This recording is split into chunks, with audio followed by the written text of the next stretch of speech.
আরো এক কর্মী গ্রেপ্তার। কার্তুজ পাচারের ঘটনায় প্রশ্নে পুলিশের ভূমিকাও।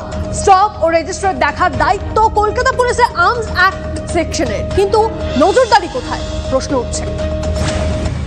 কার্তুজ পাচার চক্রের এপিসেন্টার বিবাদীবাগের বন্দুকের দোকান, এই প্রশ্নটা উঠছে কারণ কার্তুজ পাচার কাণ্ডে গ্রেপ্তার ওই দোকানেরই আরো এক কর্মী।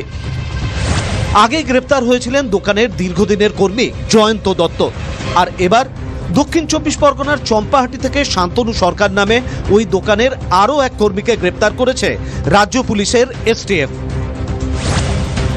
তদন্তকারীদের দাবি, ধৃত ফারুকের থেকে উদ্ধার হওয়া বন্দুক হাজি রশিদকে বিক্রি করেছিলেন শান্তনু। পরে ফারুককে সেই বন্দুক বিক্রি করে রশিদ। ধৃত শান্তনুর বাড়িতে পৌঁছে গিয়েছিল TV9 বাংলা। আমরা দাঁড়িয়ে রয়েছি, এটা শান্তনু সরকারের বাড়ি, আর এই বাড়ি থেকেই রাত 11টার সময় তাকে পুলিশ গ্রেপ্তার করে নিয়ে গিয়েছে। শান্তনু সরকার 2004 সাল থেকে কলকাতায় বন্দুকের দোকানে কর্মরত ছিলেন, এমনটাই জানাচ্ছেন তার পরিবারের লোকজন। যদিও এই মুহূর্তে বাড়িতে কিন্তু তার পরিজনেরা রয়েছেন, তারা যেটা জানাচ্ছেন যে কী কারণে তাকে গ্রেপ্তার করা হয়েছে সে বিষয়ে তারা জানেন না।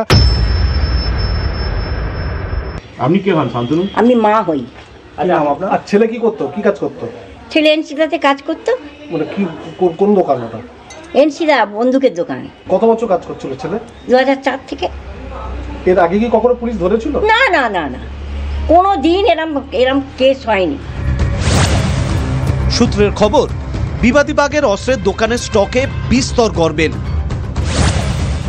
এসটিএফ এর দাবি, দোকানের স্টক রেজিস্টারের দায়িত্বে ছিলেন শান্তনু। এই পরিস্থিতিতে কার্তুজ কাণ্ডে প্রশ্নের মুখে পড়েছে পুলিশের ভূমিকা।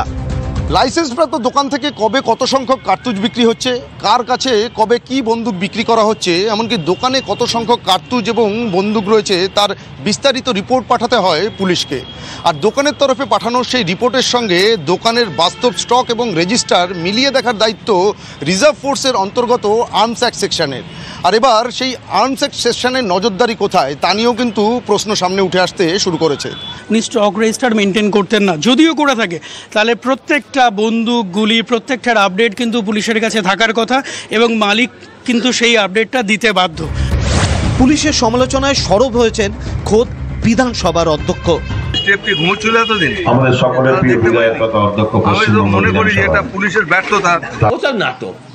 ওসব নাটক আগে পারমিশন নিয়েছে যে দিদি এই দুটো কথা বলবো, দিদি বলে আচ্ছা ঠিক আছে যা একবারই বলবি, তারপরেও বলেছে। জীবনতলায় কার্তুজের পাহাড় উদ্ধার নিয়ে যখন তোলপাড় রাজ্য, সেই আবহে মুর্শিদাবাদে ফের উদ্ধার হলো আগ্নেয়াস্ত্র। দুজনকে গ্রেপ্তার করেছে পুলিশ। ধৃতদের কাছ থেকে উদ্ধার 3টি দেশি পিস্তল ও 7 রাউন্ড তাজা কার্তুজ। আইন শৃঙ্খলার দায়িত্ব রাজ্যের বিষয়, রাজ্য এ ব্যাপারে সঠিক আইন শৃঙ্খলা দেখতে পাচ্ছে না এবং তার পরিণতিতে এই ঘটনা ঘটছে এবং তার প্রমাণ আমরা হাতে নাতে পেলাম। শাসক দলের কর্মী হওয়ার কারণেই তো পুলিশের কাছে ছাড় পায়। এই অদ্ভুত র্যাকেটটা যে বৈধ অস্ত্র ব্যবসায়ী, বৈধ বন্দুকের বা গুলির দোকানের আড়ালে যে র্যাকেট চলছে সেটাকে ধরেছে, সেখান থেকে একাধিক ব্যক্তিকে অ্যারেস্ট করেছে, এ তো পুলিশ ভালো কাজ করছে। বাংলায় দিকে দিকে গুলি, বোমাবাজি, খুন, জখম, আর কত অস্ত্র মজুদ বাংলায়, বাড়ছে উদ্বেগ। সুপ্রিয় গুহ, অভিজ্ঞান নস্কর ও কৌশিক ঘোষের রিপোর্ট, TV9 বাংলা।